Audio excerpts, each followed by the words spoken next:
Hi everyone, I'm Dale Smith, aka Journo Dale, and we're here to talk about Canadian politics.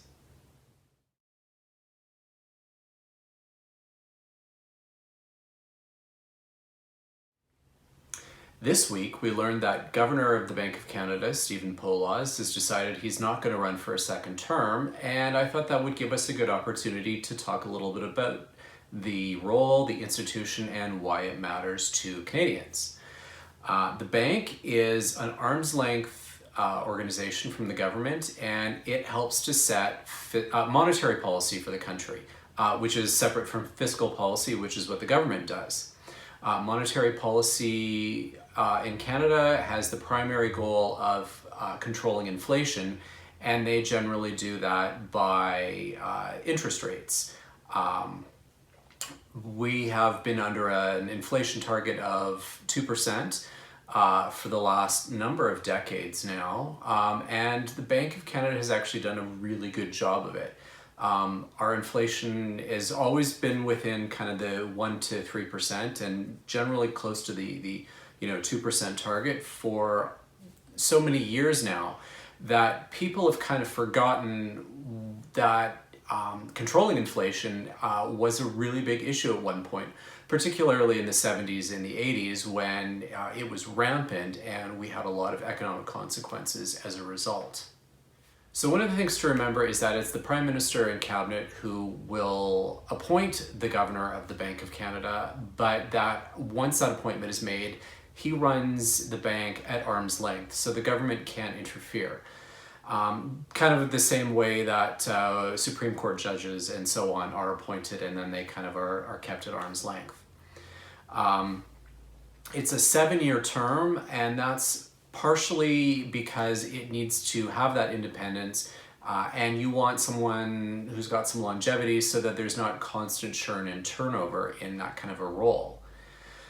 The other thing to remember is that it's Parliament that sets the monetary policy goals of the bank. We've had them set it at controlling inflation for a long time, but Parliament does have the ability to change that if they so chose.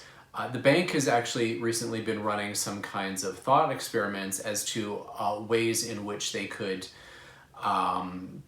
have other targets and other measures that they could be focusing on instead of inflation, and to kind of judge how that might affect the economy otherwise. Having read through some of those proposals, it looks like inflation targeting is still probably one of the better measures, but that's up for debate, and the mandate is up for renewal next, or I think in 2021, so a little over a year from now. Which means that Parliament will have to be seized with this issue over the next number of months and a little over a year. So there's going to be plenty of opportunity to discuss monetary policy in this country, assuming that we have MPs or parliamentarians who want to take it on. That's likely going to take place within the Finance Committee, and I'm sure that there will be input from the Senate's equivalent as well. But these are going to be discussions for parliamentarians that we're going to have to start thinking about sooner than later. The independence of the Bank of Canada Governor is one of those fairly fundamental things because monetary policy is such a big aspect of how the economy works in Canada, and inflation targeting and the ability to set interest rates is a fairly hefty responsibility.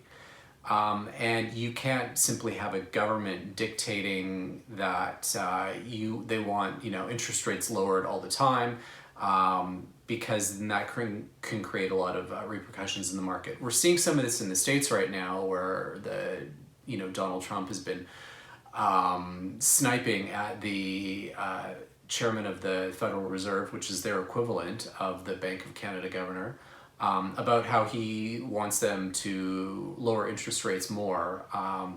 And they have to a certain extent, whereas Canada's resisted, but our market fundamentals right now are a lot stronger in light of all the trade disruption going on right now. Canada has proven to be fairly resilient and that's allowed for the bank to hold rates steady for the time being.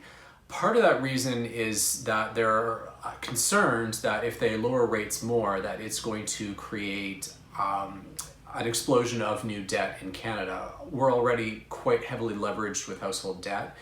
And there is a concern that if rates go any lower, that it'll just fuel even more of that consumer debt or household debt, particularly with mortgages. And so that's one of the considerations that the bank is dealing with right now. In terms of the history of the independence of the Bank of Canada, there was an incident in Canada around 1960, 1961, which is known as the Coyne Affair, because the governor of the Bank of Canada at the time was James Coyne. James Coyne is the father of Andrew Coyne, who is a well-known columnist, and you'll see him on the At Issue panel on CBC. In around 1960, 1961, the Diefenbaker government was running a lot of spending programs in order to try and stimulate the economy, and as the governor of the Bank of Canada, Mr. Coyne was critical of that, and when Diefenbaker tried to insist that he lower interest rates in order to stimulate the economy, Coyne at that time was also concerned about fueling a debt crisis. So there are, these parallels that kind of carry on today. What ended up happening was apparently, using his kind of arm's length powers, Mr. Coyne had set himself a pension that Diefenbaker objected to and had the House of Commons legislate his position vacant. The Senate killed that legislation. One of the times when a Senate veto is very important because it preserved the arm's length nature of the Bank of Canada, but Mr. Coyne resigned the next day. And that's kind of a sign that, of preserving that independence. So we have had one instance in Canada where the independence was questioned, and it's a reminder that we need to, think about in terms of why these roles are kept separate and why we don't want Parliament or the government of the day, which controls monetary policy, to also control fiscal policy, because then you can wind up with dire circumstances to your economy if you don't have some kind of checks or balances going on. So in the next few weeks or months, it will be interesting to look at what kind of a process Justin Trudeau puts in place for choosing the next governor. We could see something akin to a Supreme Court appointment where there is an arm's length panel that's been created, and top finance officials will submit their names for it. Probably some of the current deputy governors at the bank will put their names forward, if that is the process by which Trudeau chooses, and it's entirely likely that he will, given how he's done appointments in the past few years.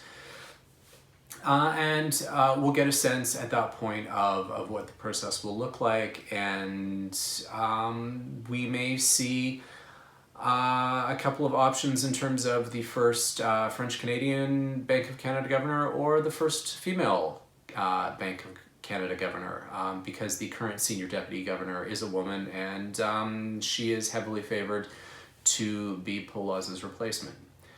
So we will see what kind of process is developed, and then in the next about 6 months, who the government ends up choosing.